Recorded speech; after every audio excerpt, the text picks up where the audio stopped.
l'étalement de la subvention d'investissement sur plusieurs exercices.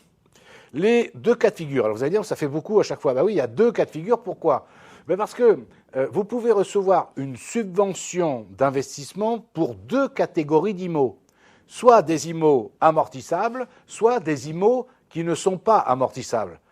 Et comme là, on fait appel à de la fiscalité, évidemment, ça serait trop simple de dire non, c'est pour tout le monde pareil. Ah non, ça c'est beaucoup trop simple. Donc, on va compliquer un petit peu. Donc, l'étalement de la subvention d'investissement sur plusieurs exercices s'effectue différemment selon l'immobilisation qu'a promis de financer la subvention, ou qu'a permis de financer la subvention. Financement d'une IMO amortissable, financement d'une IMO non amortissable. Alors, on va commencer par exemple.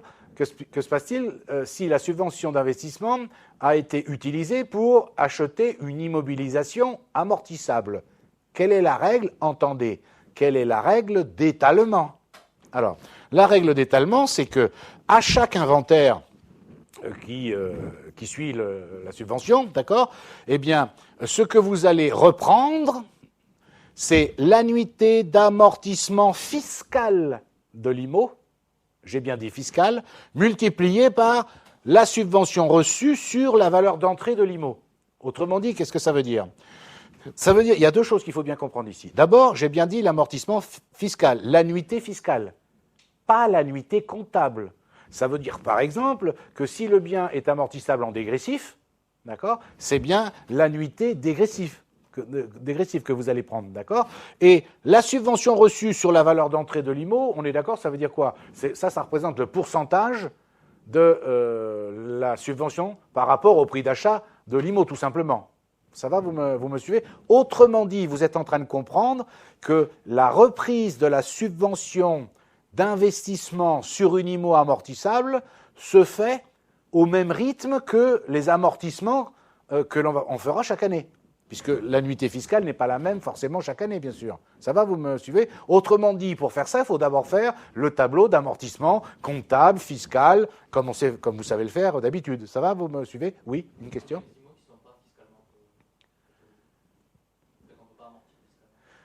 D'accord, eh bien, autrement dit, on va le voir, il n'y a pas de souci, bien sûr.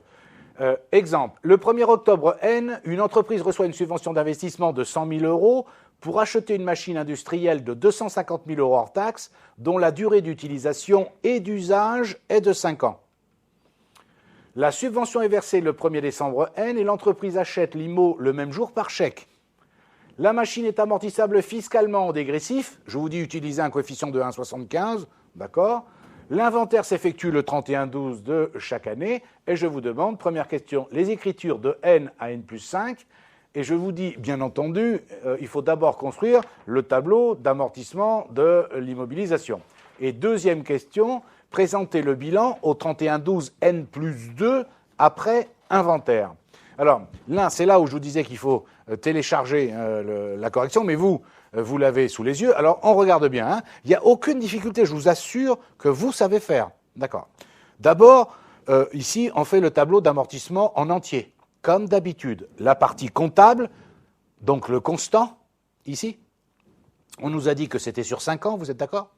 Et la partie fiscalement autorisée, donc ici le dégressif, ça va, vous me suivez? Regardez, on retrouve tout ce qu'on a déjà vu. Pour la partie comptable, c'est du constant. Ça a été acheté en cours d'année, donc il faut 6 exercices pour amortir totalement le bien d'un point de vue comptable. Est-ce que tout le monde me suit bien? Maintenant, sur la partie fiscale, c'est du dégressif. Rappelez-vous que même si le bien a été acheté en cours d'année, si sa durée d'usage est de 5 ans, le tableau comporte 5 lignes, 5 ans. Vous êtes d'accord? Avec l'histoire, on ne va pas revenir sur le changement de taux lorsque le taux constant par rapport à la durée de vie restant à vivre devient supérieur au taux dégressif. On est d'accord. Ici, le taux dégressif, c'est 35%. Et à partir du 31/12 N plus 3, le taux constant par rapport à la durée de vie restant à vivre, 2 ans, ça fait 0,5, est supérieur au taux dégressif. Donc, on passe à ce taux-là. On est d'accord. Comme il y a une différence entre l'amortissement comptable et l'amortissement fiscal ici, donc vous vous souvenez, l'amortissement dérogatoire. Comme on fait le tableau d'amortissement ici en entier, la somme des dotations aux amortissements dérogatoires doit obligatoirement être la même que la somme des reprises d'amortissement dérogatoire. Tout le monde est OK. Ça, c'est toujours comme ça quand on est aussi d'accord lorsque quoi? Lorsque on fait le tableau en entier. Je vous rappelle que nous avions vu aussi, attention évidemment, si jamais on cède le bien à un moment donné, forcément ce qui a été fait n'est pas égal des deux côtés, forcément, puisque la somme des dotations et des reprises n'est égale que si on fait le tableau en entier, bien sûr. Si on s'arrête avant, c'est pas égal, mais ça, on l'a déjà vu. Ça va? OK, pas de souci? D'accord. Ensuite, il y a les écritures. Alors, les écritures. Alors, ici, je vous ai quand même passé toutes les écritures, je ne sais pas si vous vous rendez compte, de n jusqu'à n plus 5. Alors, on reprend, hein, on a sous les yeux à la fois le tableau d'amortissement comptable, fiscal, avec le dérogatoire, ok, plus les écritures. Donc, on y va. Le indice, qu'est-ce qui se passe? On a l'octroi de la subvention, le indice N. Donc, 441 à 13 pour 100 000 euros, bon, très bien. Le 1,12N, qu'est-ce qui se passe? On nous dit qu'elle est versée le 1er décembre, donc 512 à 441, pas de problème.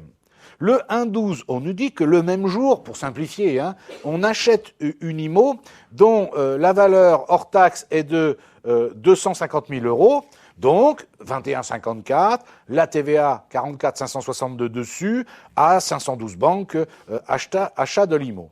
Que se passe-t-il au 31,12N, c'est-à-dire à l'inventaire qui suit à la fois l'achat et la subvention d'investissement? Regardez bien, 31,12N. Alors, on peut le prendre dans plusieurs... il n'y a pas d'ordre particulier, mais moi j'essaye de respecter une certaine logique. Première écriture, amortissement comptable. Vous avez bien le tableau avec vous, la première annuité avec le justificatif, bien sûr, d'amortissement comptable, donc lié à l'écriture 681 à 28 154, c'est bien 4166,67, c'est bien l'amortissement comptable, comme d'habitude. Ensuite, qu'est-ce qui se passe? Il faut faire l'amortissement dérogatoire de la première année, sachant que, là aussi, nous l'avons travaillé, l'amortissement dérogatoire est égal à la différence entre l'amortissement fiscal, ici le dégressif, et l'amortissement comptable, ici le constant. C'est donc 3125. Ça y est, c'est toujours OK. Et regardez bien le 3112N, troisième écriture, c'est quoi? C'est l'histoire de la subvention. Qu'est-ce qu'on a dit? On allait affecter, imputer une partie de la subvention au titre de l'exercice N. Et regardez bien, je fais ce que je dis ce que je fais. Je passe l'écriture 139 à 777, ça veut dire que, vous voyez, au titre de l'exercice N, je vais lui mettre dessus des produits. Pour quelle hauteur? C'est une IMO amortissable. Et qu'est-ce qu'on a dit? C'était égal à quoi? À l'amortissement fiscal de l'année multiplié par le montant de la subvention divisé par le montant de l'achat. Regardez, c'est ce que je fais. L'amortissement fiscal de la première année, c'est bien 7291,67, multiplié par la subvention qu'on a perçue, 100 000 euros, divisé par le prix d'achat de l'IMO qu'elle a permis d'acheter, 250 000 euros. Ça va? C'est clair pour tout le monde? Donc ça fait 2916,67. Est-ce que vous vous rendez compte de l'intérêt de faire ça? Si l'entreprise n'avait pas fait ça, et, soyons bien clairs, elle n'est pas obligée de faire ça. Mais si elle n'avait pas fait ça, est-ce que vous vous rendez compte que ça veut dire qu'au titre de l'année N, elle aurait été obligée de passer l'écriture, si vous voulez, de 777 pour la totalité de la subvention, c'est-à-dire 100 000. Est-ce que tout le monde comprend? C'est-à-dire qu'elle aurait été imposée l'année où elle vient de recevoir la subvention à hauteur de 100 000. Tandis que là, on va bien sûr être imposé sur 100 000, mais on va l'étaler en même temps que les amortissements, tout simplement. Ça va? Vous me suivez bien? D'accord. Donc, je vous montre quand même le 3112N plus 1, parce qu'on ne va pas tout passer. Le 3112N plus 1, exactement la même punition. 680 à 28 154 pour les amortissements comptables. 687 à 145 dans cet exemple-là pour les amortissements dérogatoires. Et ensuite, toujours pareil, 3112N plus 1, on va réintégrer une part de la subvention d'investissement. Pour quelle part? Pour l'annuité fiscalement autorisée, c'est-à-dire la deuxième 84 947,92, toujours pareil, multiplié par le montant de la subvention qu'on a perçue, 100 000, divisé par le prix d'achat de l'IMO, 250 000. Mais ça fait 33 000, etc., etc. Ça va, vous me suivez toujours? Donc, eh bien, on arrive comme ça, je continue, je ne vais pas les reprendre une par une, hein, je vous les donne quand même toutes. Et vous allez voir pourquoi je fais ça, pourquoi je vous ai donné toutes ces écritures. Parce que dans la question d'après, je veux que vous compreniez ce qui se passe exactement. Ok, regardez bien, tac, tac, tac, 31, n plus 2 c'est pareil, plus 3 c'est pareil, plus 4 c'est pareil. D'accord, ça y est, vous y êtes? Ok. Le problème, il est plus 5. Alors, évidemment, qu'est-ce qui change chaque année? C'est le montant de dotations aux amortissements, que ce soit le comptable ou le dégressif. Mais regardons, c'est intéressant, parce que c'est toujours pareil, c'est pour N plus 5. Donc pour N plus 5, 680 à 28 154 pour l'amortissement comptable. 45 833,33, tout le monde est d'accord. Toujours pareil, le 31-12 N plus 5, qu'est-ce que je fais? Également pour l'amortissement dérogatoire. Vous l'avez pour 45 833,33. Est-ce que vous me suivez? Et qu'est-ce qui se passe ici? Est-ce que vous voyez que cette année-là, comme c'est la dernière, dans ce cas de figure, il faut toujours appliquer le même principe, on a dit que la subvention, c'est, la reprise, c'est le montant du fiscalement autorisé multiplié par la valeur d'entrée de la subvention divisée par la valeur d'entrée, le prix d'achat de l'IMO. Mais regardez, en N plus 5 dans le tableau, rien, il suffit de regarder, il n'y a pas d'annuité fiscale là. Est-ce que vous me suivez? Donc, oui, c'est bien clair. La dernière reprise de la subvention qui a été faite, ici, forcément, vous le voyez, c'est forcément fin N plus 4. Puisque c'est la dernière année, à cause de l'amortissement dégressif, où il y avait une dotation fiscale. Donc l'année d'après, il n'y en a pas. Vous me suivez? Oui, il suffit d'appliquer. S'il y en avait une, on l'aurait fait quand même, mais il n'y en a pas. Simplement, là où je veux attirer votre attention, c'est quand même, bon, ça ne serait pas une catastrophe internationale, je vous l'accorde, mais quand même, il y a une dernière écriture qu'il faut passer, c'est solder le compte 13 et le compte 139. Pourquoi? Parce que, en fait, si vous revenez à la page précédente concernant les écritures, regardez bien. Vous n'avez peut-être pas fait attention. Vous l'avez admis, mais vous n'avez pas fait attention. Le indice, lorsqu'on a reçu la subvention d'investissement, qu'est-ce qu'on a passé comme écriture? Regardez bien les comptes. Il n'y a pas d'erreur, les comptes. 441 à 13. Le compte 13. Vous êtes d'accord? Oui? Suivez-moi bien. Regardez bien. Je ne change pas d'avis. Le compte 13, c'est un compte de bilan qui commence par 1. Si je m'arrête là à la seconde, il a un solde de fin de période créditeur. Je ne change pas d'avis. Et qu'est-ce que je vous ai dit? Un compte de bilan, c'en est un, à solde de fin de période créditeur, va au passif. Et vous vous souvenez, quand on avait travaillé sur le détail de ce qu'il y a dans un bilan, au passif, dans les capitaux propres, il y a une ligne qui s'appelle subvention d'investissement. Là, il y aurait 100 000 à la seconde. Est-ce que vous me suivez toujours? Simplement, regardez l'écriture du 31-12N, la dernière du 31-12N. Regardez, la première écriture qu'on a passée. On n'a pas, je vais vous dire d'abord ce qu'on n'a pas fait. On n'a pas fait 13 à 777. On a fait 139 à 777. Oui, Thierry, elle se dit, oulala, qu'est-ce que c'est que cette histoire? Eh oui, c'est pas le même numéro de compte. 13, c'est pas pareil que 139. Ça veut dire quoi? Je vous ai toujours dit également, je ne change pas d'avis non plus, qu'un compte ne disparaît pas tout seul, n'est pas débité tout seul, n'est pas crédité tout seul. Nous, le jour où on a reçu la subvention, il y avait au crédit du compte 13 100 000. Après, qu'est-ce qu'on a fait? Pendant toute la durée de la vie du bien, on a débité 139 à 777. Est-ce que tout le monde est d'accord?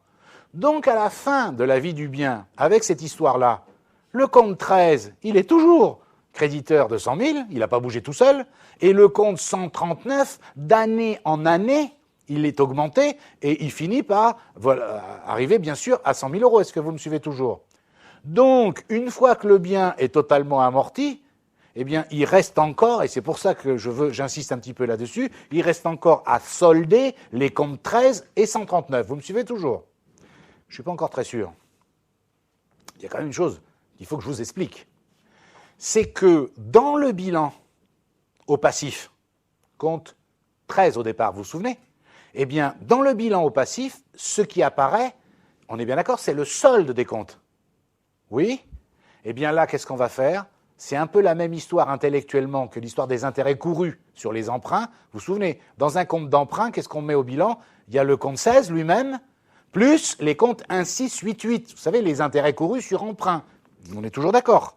Eh bien là, c'est la même chose à l'envers. C'est-à-dire qu'au bilan, sur la ligne subvention d'investissement, il va apparaître le solde, mais des deux comptes, 13 et 139. Sur une seule ligne. Ça va, vous? C'est clair pour tout le monde? OK? Ça va? J'espère que tout le monde comprend bien. C'est-à-dire qu'il n'y a pas une ligne 13 et puis en dessous une ligne 139, par exemple. C'est le solde des deux. D'accord? Donc, voilà pourquoi je vous mets également ensuite les incidences des écritures sur les comptes 13 et 139 dans la correction. Regardez bien, le compte 13, je vous mets les dates, le 1,10N, vous voyez, on met 100 000 au crédit, vous voyez bien, comme ça, vous allez bien comprendre le principe. Le compte 139, je vous mets du 31,12N au 31,12N plus 4 inclus, ce que l'on a mis au débit du compte 139. Ça y est, vous me suivez? Vous voyez bien que quand je fais au total, il y a 100 000. Et la dernière écriture, vous voyez, je mets le 139 au crédit 100 000 et le 13 au débit 100 000. Comme ça, ça solde bien les deux comptes. Ça va? Tout le monde est bien clean là-dessus? D'accord?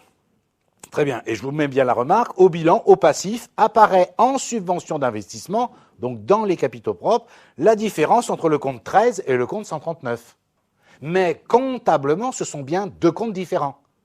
Mais vous vous souvenez que dans un bilan, comme dans un compte de résultat, sur une ligne, il peut y avoir à l'intérieur plusieurs comptes. C'est tout, tout simplement. Ensuite, la deuxième question. Le bilan au 31-12, N plus 2 après inventaire. Alors j'espère que là, vous allez bien comprendre pourquoi je vous ai présenté les comptes 13 et 139 avant. Comme je viens de le dire à la seconde, dans un bilan, c'est le solde des comptes. Donc au 31-12, N plus 2 après inventaire, d'accord? Vous voyez, j'ai symbolisé le passif, d'accord? Subvention d'investissement, N plus 2, 41 017, 70. Je vous explique comment exactement ça se passe. C'est bien la différence qui apparaît entre le 13 et le 139. Le 13 et le 139 au 31-12, N plus 2 après inventaire. Je vous fais le contenté. Du 13, il y a toujours 100 000 qui date du 1, 10, N, vous êtes d'accord? Et le compte 139, eh bien, il a été débité 3 fois. Je vous mets les montants que vous retrouvez. Eh bien, la différence entre les deux, c'est-à-dire 100 000, le 13, que j'avais crédité, et 58 982,30, le 139 que j'ai débité, ça me fait ce qui apparaît au bilan. Voilà. Comme ça, vous le voyez bien, les incidences d'une écriture sur un compte. D'accord? Et je vous ai mis également dans le cours une remarque. L'étalement sur plusieurs exercices de la subvention d'investissement n'est qu'une possibilité et non une obligation. Toutefois, dans le cadre d'un examen, s'il n'est rien précisé ou s'il est précisé, vous devez choisir la meilleure solution pour l'entreprise. La meilleure solution pour l'entreprise, c'est évidemment d'étaler l'imposition de cette subvention d'investissement. On est d'accord? Ce que je viens de dire n'a de sens que pour les subventions d'investissement. Pas d'exploitation, pas d'équilibre, on est bien d'accord.